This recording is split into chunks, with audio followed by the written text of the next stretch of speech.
اور جو امیج میں آج آپ کے ساتھ شیئر کرنا چاہتا ہوں یہ انشاءاللہ آپ کو کافی مدد دے گی سورۃ العصر کو گہرائی میں سمجھنے کے لیے۔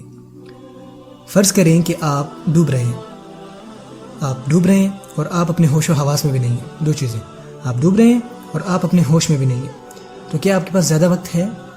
اگر آپ ڈوب رہے ہیں اور آپ بے ہوش ہیں تو کیا آپ کے پاس زیادہ وقت ہے؟ نہیں، آپ کے پاس زیادہ وقت نہیں ہے، جس کا مطلب ہے کہ آپ کا وقت ختم ہو رہا ہے۔ اور کیا آپ کو پتہ ہے کہ عربی میں کون سا لفظ استعمال ہوا ہے جب وقت ختم ہو رہا ہوتا ہے؟ جو لفظ استعمال ہوا ہے وہ ہے العصر، جس کا مطلب ہے وہ وقت جو ختم ہو رہا ہو۔ دن کے آخری حصے کو جب دن کا وقت ختم ہوتا ہے عصر کی نماز ادا کی جاتی ہے۔ دراصل عصر نکلا ہے لفظ عصیر سے، پھل جس کو آپ دبا کر نچوڑ دیتے ہو۔ اور ایون عصر الصوبہ بھی استعمال ہوا ہے، وہ کپڑا جس کو آپ پانی میں ڈال کر نچوڑ دیتے ہو اور سارا کا سارا پانی نکل آتا ہے۔ اسی طرح عصر یہاں پر ایک فعل کی طرح استعمال ہوا ہے۔ سو آپ ڈوب رہے ہو، آپ بے ہوش ہو اور آپ کا وقت بھی ختم ہو رہا ہے۔ تو سب سے پہلی چیز کیا ہوگی جو آپ کرو گے زندہ رہنے کے لیے اگر آپ ایسی حالت میں ہوتے ہو؟ اگر آپ زندہ رہنا چاہتے ہو تو سب سے پہلے آپ کیا کرو گے؟ جاگ جاؤ گے؟ ہوش میں آؤ گے؟ اگر آپ بے ہوش ہی رہے تو پھر تو آپ کے بچنے کے چانسز بہت کم ہیں۔ سب سے پہلی چیز جو آپ نے کرنی ہے وہ ہے ہوش میں آنا۔ اس سے بالکل فرق نہیں پڑتا کہ آپ اپنے سب سے حسین خواب میں تھے اور اپنے خواب میں آپ کامیابیوں کو چھو رہے تھے، لائک آپ فراری چلا رہے تھے، وہ کمرشلز جس میں دکھاتے ہیں کہ ایک طرف پہاڑ ہیں اور دوسری طرف سمندر اور درمیان میں ایک خوبصورت سی گاڑی۔ آپ اس طرح کے کسی خواب میں ہو جو کہ محض صرف ایک خواب ہی ہے۔ لیکن جب آپ اٹھتے ہو تو کیا پتہ چلتا ہے؟ آپ ڈوب رہے ہو، آپ پانی کے اندر ہو۔ تو یہ ہے سب سے پہلی کنڈیشن کہ آپ کو جاگنا ہے، ہوش میں آنا ہے۔ اور جب آپ اٹھ جاتے ہو تو کہتے ہو او یار میں تو اچھا بڑا خواب دیکھ رہا تھا، اس سے تو بہتر ہے کہ میں واپس سو جاؤں۔ اور اگر آپ ایسا کرتے ہو تو آپ کس طرح کے انسان کہلاؤ گے؟ کم عقل۔ پر چلیں فرض کرتے ہیں کہ وہ جاگ گئے، اب آپ کیا کرو گے؟ میں تو ڈوب رہا ہوں۔ اگر آپ کو تیرنا نہیں بھی آتا لیکن کیا پھر بھی آپ اپنے جسم کو حرکت نہیں دو گے اوپر کی سطح پر پہنچنے کے لیے؟ اور پھر آپ تیرنے کے طریقے دیکھو گے، کچھ طریقے آپ کو مزید نیچے کی طرف لے جائیں گے اور کچھ طریقے آپ کو اوپر کی طرف لے جائیں گے۔ اور جب آپ کو پتہ چل جائے گا کون سے طریقے آپ کو اوپر کی طرف لے جا رہے ہیں پھر آپ وہی کرو گے۔ دوسرے لفظوں میں پہلی چیز تھی آپ کا جاگنا اور دوسری تھی تیرنا۔ اور جب آپ اوپر آ جاتے ہو تو کیا ہوتا ہے کہ آپ کو کوئی نیچے کی طرف واپس کھینچتا ہے۔ اور کون آپ کو نیچے کی طرف واپس کھینچتا ہے؟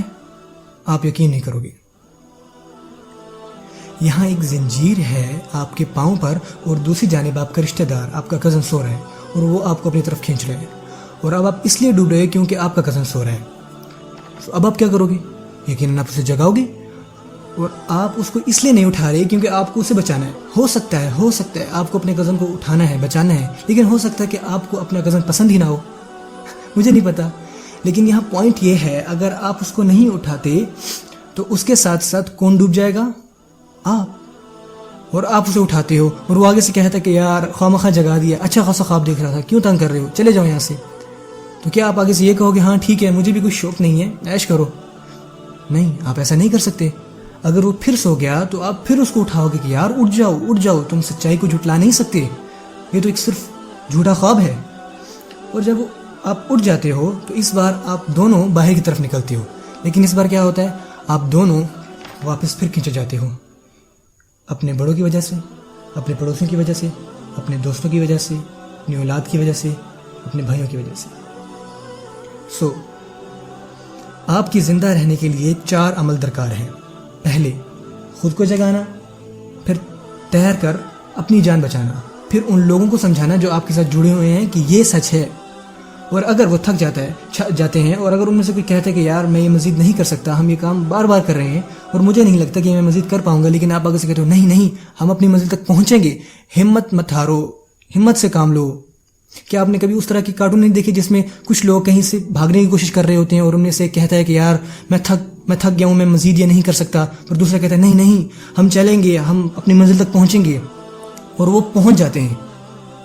وہ ایک ساتھ کام کرتے ہیں کیونکہ ان کا جینا مرنا ایک دوسرے پر منحصر ہوتا ہے۔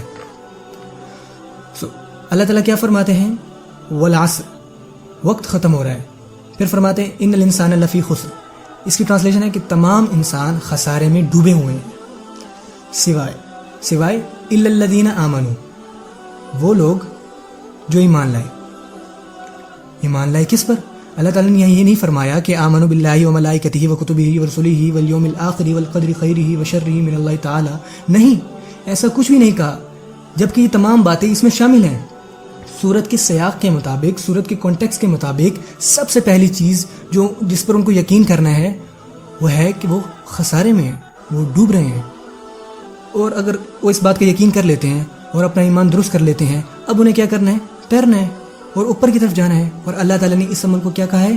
وَعَمِلُوا الصَّالِحَاتِ. وہ اچھی چیزیں کرتے ہیں، وہ ایسی چیزیں کرتے ہیں جو حالات کو بہتر بنا دیتی ہیں. بائی دا وے، سالے یہاں صف کی نسبت سے استعمال ہوا ہے، جس کا مطلب ہے وہ عمل جس سے کچھ ٹھیک ہو جاتا ہے. کچھ غلط تھا اور آپ نے اسے ٹھیک کر دیا. مثلا ان کا تیرنا. اور جب وہ دوسرے لوگوں کے ساتھ بندھے ہوئے ہیں تو انہیں کیا کرنے کی ضرورت ہے؟ وَتَوَاصَوْا بِالْحَقِّ. انہیں دوسروں کو سچائی بتانی ہے. اور یہ صرف خبر دینا نہیں ہے، صرف ان کو بتا دینا نہیں ہے، ان کو اٹھانا ہے، ان کو اپنے ساتھ لے کے جانا ہے اور بار بار بار بتانا ہے. کیونکہ وَتَوَاصَوْا میں تکرار آ جاتی ہے، ریپیٹیشن آ جاتی ہے، کیونکہ یہ سچ ہے، یہ سچ ہے، یہ سچ ہے، یہ سچ ہے. ان کو بار بار بتانا ہے. آپ کو پتہ ہے کیوں؟ کہ وہ لوگ جن کو آپ بچانا چاہ رہے ہو، اگر آپ ان کو صرف عارضی طور پر اٹھاتے ہو 20 منٹ کے لیے، 30 منٹ کے لیے، صرف خطبے کے لیے، کیا ہوتا ہے جب خطبہ ختم ہو جاتا ہے؟ وہ واپس چلے جاتے ہیں، وہ پھر ڈوبنے لگتے ہیں. آپ پھر ان کو جگاؤ گے، وہ پھر ڈوبیں گے، آپ پھر ان کو جگاؤ گے. اور ہو سکتا ہے کہ آپ یہ کر کر کے تھک جاؤ اور آپ کا صبر جاتا رہے. اسی لیے اللہ تعالیٰ آگے فرماتے ہیں وَتَوَاصَوْا بِالصَّبْرِ. آپ کو اپنا کام جاری رکھنا ہے. اور صبر کا مطلب ہے استحکام، ثابت قدمی، ڈٹے رہنا، رکے رہنا. آپ کو اپنا کام جاری رکھنا ہے کیونکہ آپ کا جینا مرنا اسی پر منحصر ہے. اور اینڈ میں آپ تمام چیزیں کر لیتے ہو لیکن صبر نہیں کرتے تو آپ پھر بھی ڈوب جاؤ گے.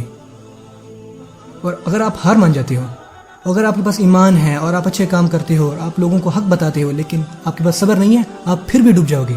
تو سروائیول کے لیے آپ کو چاروں شرطوں پر عمل کرنا ہے. یہ تھوڑا مشکل ہے لیکن یہ ضروری ہے، اس لیے ان کے درمیان وا ہے. آپ نے دیکھی لاجیکل پروگریشن ایمان سے، عمل صالح سے، وتواصوا بالحق وتواصوا بالصبر، کتنی خوبصورتی سے اللہ تعالیٰ نے فرمایا ہے.